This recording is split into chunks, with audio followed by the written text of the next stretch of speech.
but I want to make a very brief comment. First of all, Yochanan, you made me think of a change in the text of Pygmalion and Henry Higgins. The rain in Spain falls mainly in Ukraine. So thank you for that.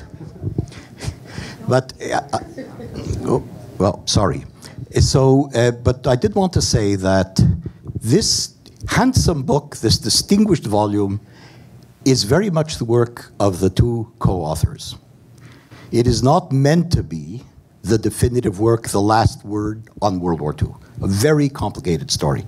The National Archives of France, for example, had only last year, or it may have been 2 years ago, a massive exhibit on collaboration in France. Many things that were not known, but it was scientific, it was educational, it was political, it was administrative. Very complicated story, and we're only at the beginning of really deep research. So one of the main tasks of the Ukrainian-Jewish Encounter is to shine a bright light. What our aim really is to enable positive, fruitful work together in present and future of Jews and Ukrainians, whether in the diaspora, Ukraine, Israel, but that's the main object. But that requires shining a bright light on our history so that we understand it, that we understand ourselves as well as the other.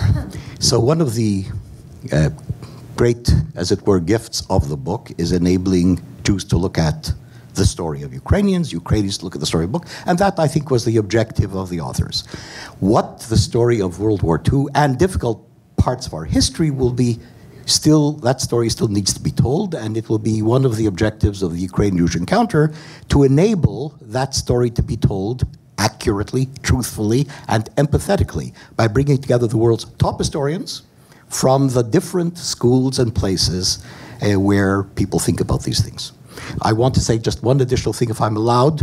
Very, very, very brief. Very briefly. So one of the things UJE is doing is helping the U.S. Holocaust Memorial Museum tell the story of the broader impact of the German occupation on the broad Ukrainian population, which includes not only Jews, but it also includes forced laborers, displaced persons, etc., etc. There's a lot of work to be done, so watch this space. Thank you very much.